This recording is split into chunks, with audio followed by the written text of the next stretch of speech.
Gracias, Kapitan Tiago. Mukhang pinaghahandaan mo talaga yung aking pagbabalik. Sakto. Itong taon kang nawala at yung alam kong nasasabi ka masilayan ng ating bayan. Halika, makilala kita sa kanila. Siya nga pala si Isabel, ang nag-iisang kapatid. At siya naman si Padre Damaso, ang puro-puro ng San Diego. At siya naman si Senyor Ibarra, ang kapitan ng Guardia Civil. Halika, Don Ibarra. Opo ba? Kayo na nga ba ang anak na imaon na si Don Rafael Ibarra? Si, senyor. Maligayang pagdating na may mas mapalad kayo kaysa sa inyong ama. Muchas gracias, senyor. Buenas noches, señores. Sa mga pura ng aking bayan at sa mga matalik na kaibigan ng aking ama. Hindi ka nagkakamali. Ako nga si Padre Damaso. Ngunit kailanman hindi ko naging matalik na kaibigan ng iyong ama. Don, gusto mo. Ito nga pala, kumusta yung pag-aaral mula sa Europa? Okay naman, senyor. Hindi lang makaalaman sa siyensya ang nalaman ko doon. Nalaman ko rin ang mga uri ng pamumuhay sa mga taong nakakasalubong. Ngunit, ikas pa rin namang mga mainyo at saan sila lugaran. Ikaw, Ibarra, nais mo bang makabilang sa kanila? Muna na po ako. Nagagaling ko lang po sa isang mahabang biyahe at may gustuhin pa ako bukas. Sulit lang, Ibarra. Huwag ka muna umalis. Darating pa si Maria Clara. Bukas ko na lang po siya bibisitahin, senyor. Ihuting pera! Nakita na rin nyo? Ganyan ang nangyayari sa mga kabataang ipinapadala sa Europa. Nagiging mayabang, nagiging mataas. Kaya lamang pagtigil lang papadala ng kabataan sa Europa.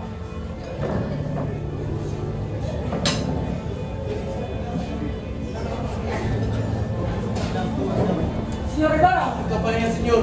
Pag-ingat po kayo, senyor. Mag-aral sana sa inyong nangyari sa inyong ama. Hila, may nalaman kayo sa nangyari sa aking ama. Wala ka bang nalaman? Sa paglalang ko, namatay ang inyong ama sa loob ng bilangguan. Sa bilangguan? Sa bilangguan, nakulong ko ang aking ama. Namatay ang inyong ama sa loob ng bilangguan. Siya ang pinagbintang Erea sa libostero ni Padre Damaso.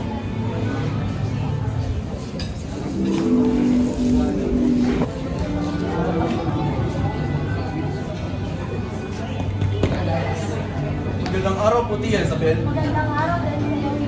Nandito po ba si Maria Clara? Opo ka na lamang at tatawagin ko siya sa iyo. Maria Clara, hindi naman ito sa Ibarra. Hintayin mo pa ba? Opo, Tia.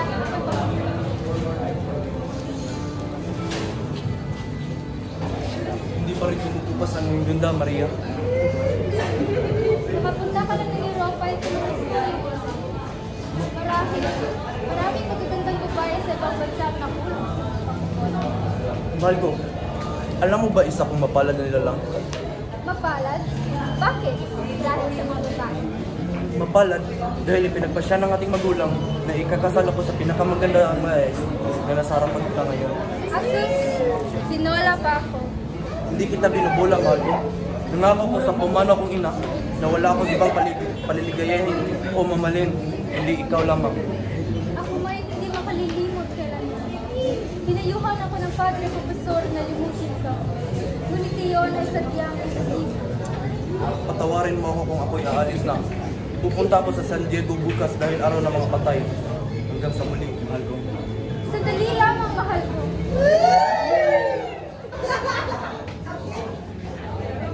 Ialay mo ko. Maraming paborito sa iyo. Maraming salamat, mahal ko. Mag-iingat ka, mahal ko.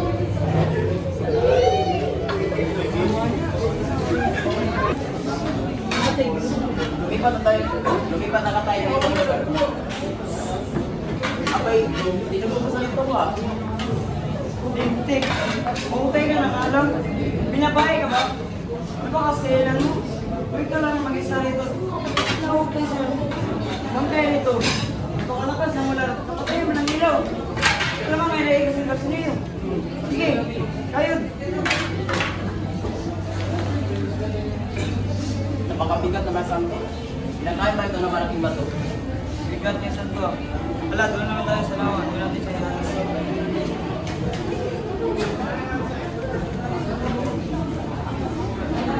Hindi lang, may nalaman kayong malaking krus na ibigay niyo dito. Sinabi sa ko. Dali, para ito. At ginawa mo naman! Huwag po kayo magalit, senyor. Masyadong mabigat ang pangay, kaya tinapon mo na ito sa ilog. Tinapon? Sa kabaliguan na yung ginawa!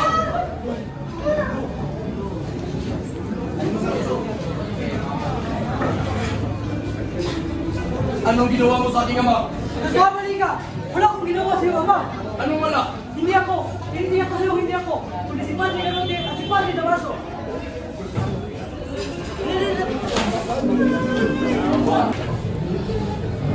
Magpahinga muna tayo, Crispin.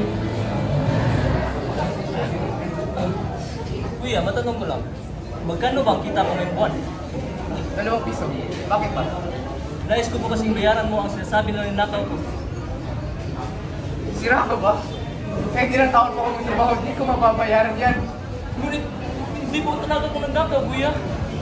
Alam ko pong mahirap na tayo, pero hindi ko po magagawa ang ibinibintang na sa akin. Alam ko, Bunso. Patuloy na lang tayo sa pagtrabaho. Basilio, may multa kang 2 real dahil sa hindi mo papatulog ng kampana.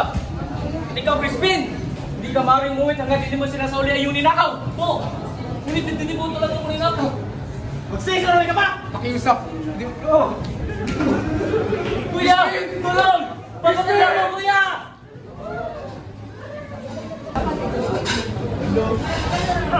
Magpasa sa taglayan ng mga inyo ang malilitot na babay.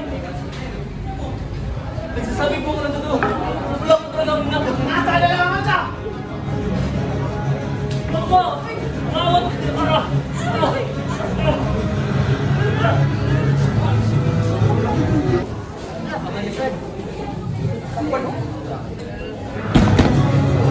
May bakari ka ba? Meron. Nasaan? Bisan mo ito, gutom na ako. Oo, narito na.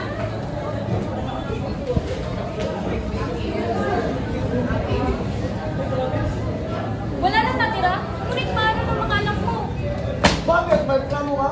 Wala. Sandali, hindi mo ba sila hihintayin? Inuutusan mo ba ako? Aalis ako kung kailan ko gusto. Siya nga pala, tinanong ko ng pera, mulang saurin ng anak mo. Inay! Inay! Basilio! Anak ko! Anong nangyari sa'yo? Bakit ka sugatan? Mahas mo ko, Inay! At si Crispin po! Anong nangyari sa inyo, Crispin? Nasaan na siya? Naiiwan ko siya sa kumbento, Inay! Hindi ko siya pwedeng umuwi dahil pinagbintangan siyang may ninakaw! Ano?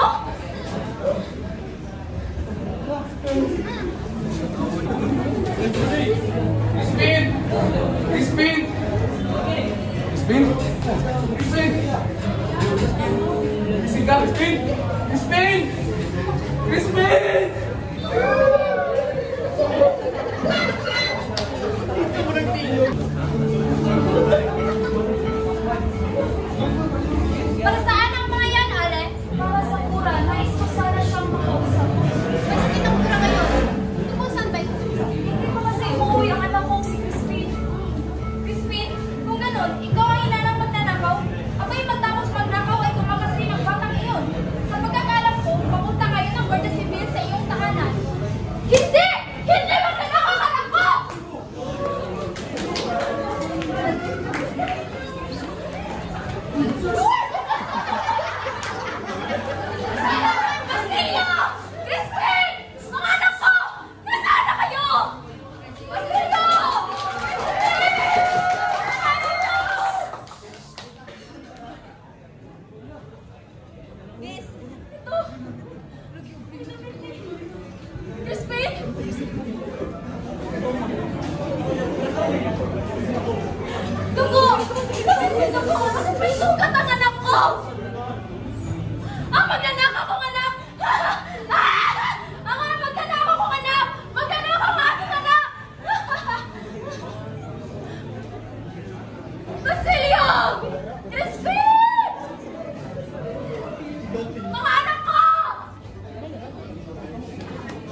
Magandang araw po, Tanang Nasyon. Gusto ko na naman mahingi ng payo tungkol sa pagpapatayo mo ng paralan. Kung gayoy, bali ano na puntahan.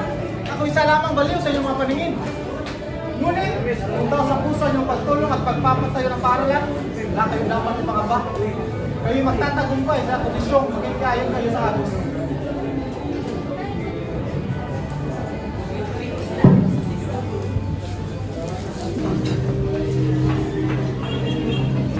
Nangalan ng Ama, ng Anak, ng Diyos Kristo sa ating. Lahat tayo ay anak ng Panginoon. Nararapat lamang na tayo ay magmahalan. Hindi natin dapat pinabulungan ang kapatao at mamayan. Higit sa lahat, hindi natin dapat pinapanigan ang mga tao kumakalaban dito sa ating simbahan. Hindi ko na kaya kahit kita na yung pangamito. Mga mataas sa uri ng tao dapat magpapagod. Tama. Hindi dapat pinapapasok sa simbahang ito ang mga Indiyo.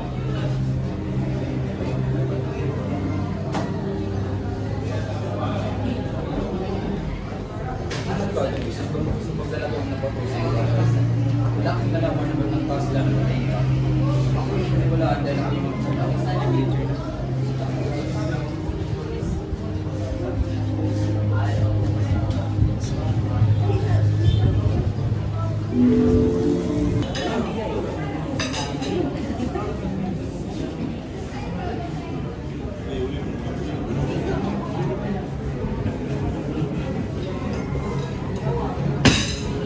hindi man lamang niya kung binakay sa kanyang pagdating. Talagang tumaas na ang tingin na sa kanyang sarili. Nakapunta lamang siya ng Europa, abay aklain mo kung sino pumasta. Hayaan ko na lang. Kung alam mo lang kung gano'n ako natindi sa oras niya. Katulad lamang siya ng kanyang ama. Isang hindi tignan lang mag-sindi, pero hindi na marunong gumaling sa batas ng simbahan. Tawarin mo. Hindi ko na ito matitiis pa. Tama lamang ang nangyari sa iyong ama. Pinasarahan at pinatay sa loob ng balungan. Ayan, kayo, ituloy na ko. Huwag na mangalayan ang ating ama. Ikaw ba ang dahilan sa kanyang pagkamatay? Nagawa mo naman mo sin. Ano ang asa na nalagay ng Diyos? Ito ang sama pakiusap. Alang-alang maglalong sa akin. Dahil sa aking dapat sa akin.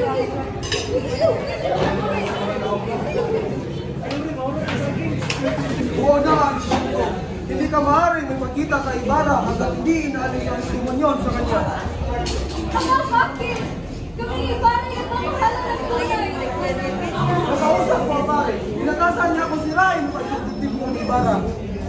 May kamag-anak si Padre Damaso na nakatang dumating mula sa Europa. Inaalan upang iyong mapapangasawa.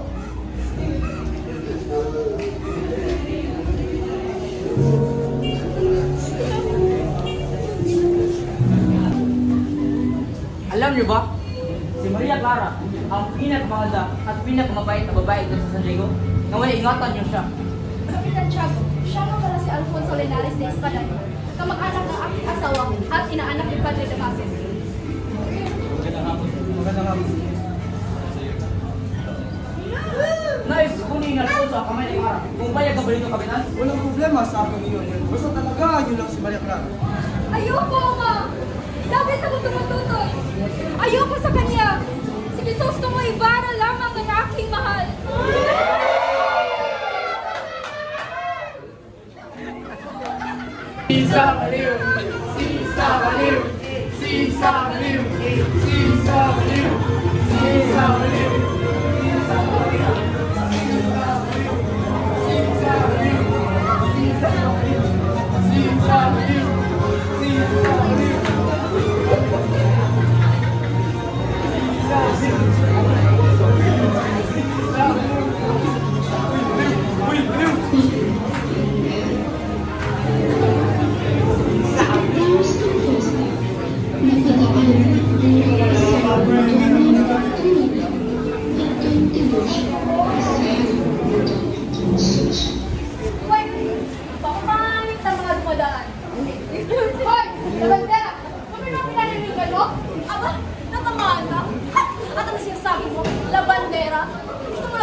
Kung hindi ka na isang babae, Itigil yan!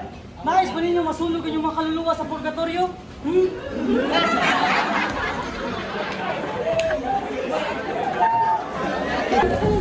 Padre sabi, ang mga kambing mo'y nasa mabay ka pa. Alvis, nangani mabuhay ng lahat. Ngayong gabi, may gagawin pag-asa. Saan mo lang nalaman yan? Ay isang babae na umpisa sa amin kanina. Sinabi niyang may malagan lang sa lakay sa korte sa kumbento. Bigyan niya ako. Sige, kailangan natin kumanda.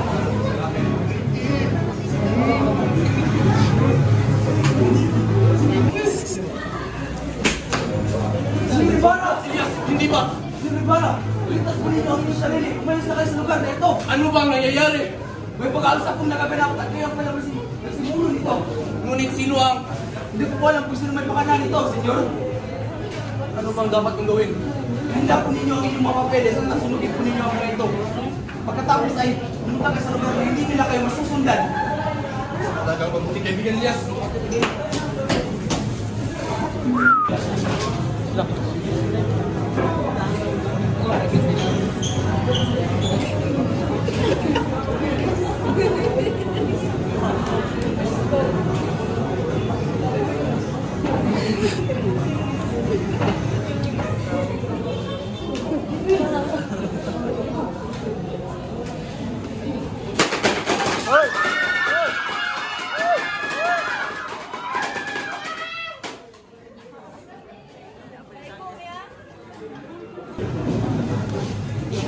Magandang araw, Don Jesus Tomo. Maaari ka ba namin aanyayin sa mga sabi? Bakit? Ano ba aking ginawa? Ito ang tinuturo na pasimulo na pag-aalsa na ganap. Ano ako?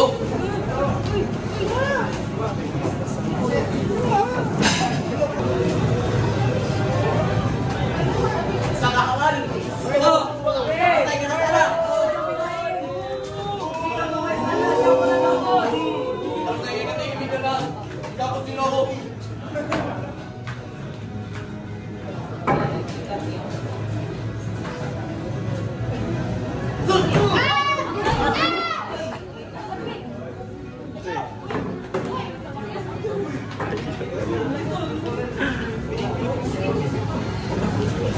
Senyor! Nagkakasaktan ito!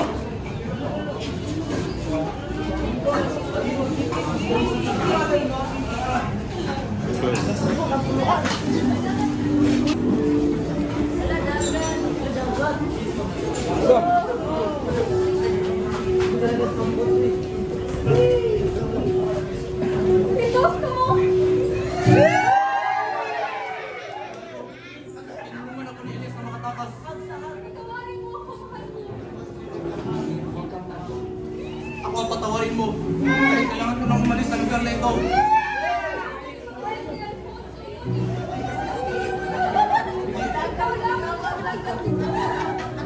Hindi ako papayag.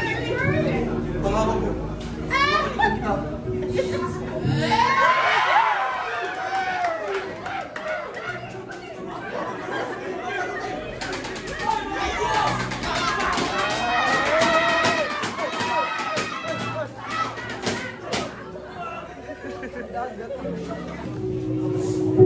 Hindi! Hindi ito maaari! Mahal ko! Sabi mo, babalikan mo ako! Ano nangyari sa inyo anak ko? Masaya na ba kayo? Anong ibig ko sabihin? Wala na siya! Wala na si Crisostomo! Wala na ang daong mahal ko! Gusto ko ako inyong anak at malasakit kayo sa akin! Gusto akong ipakasal kay Alfonso! Kung hindi, papatayin ko ang aking sariling buhay! Ngunit anak! Mamili kayo! Simbahan o kumpento! Sige, kung yun ang minais, ngayon din ay papatigil mo ang kasal.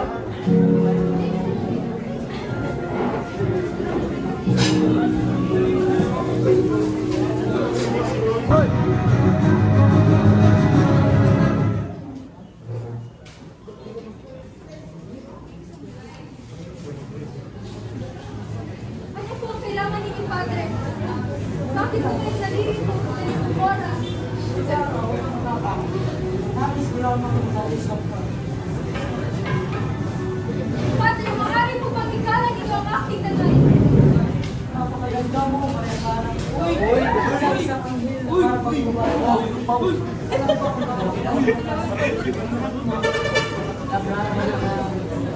Huwag ka magbigas!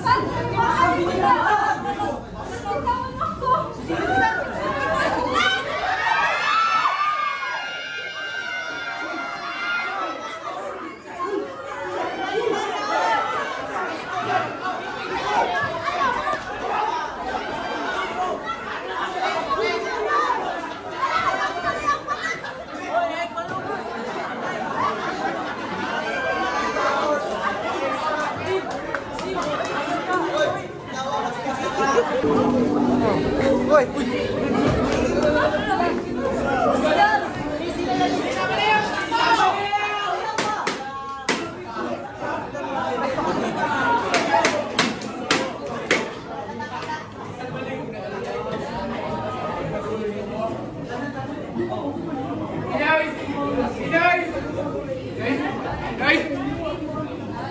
Inay! Gumising ka, Inay!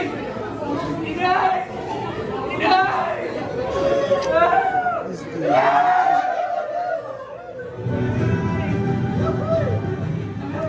James.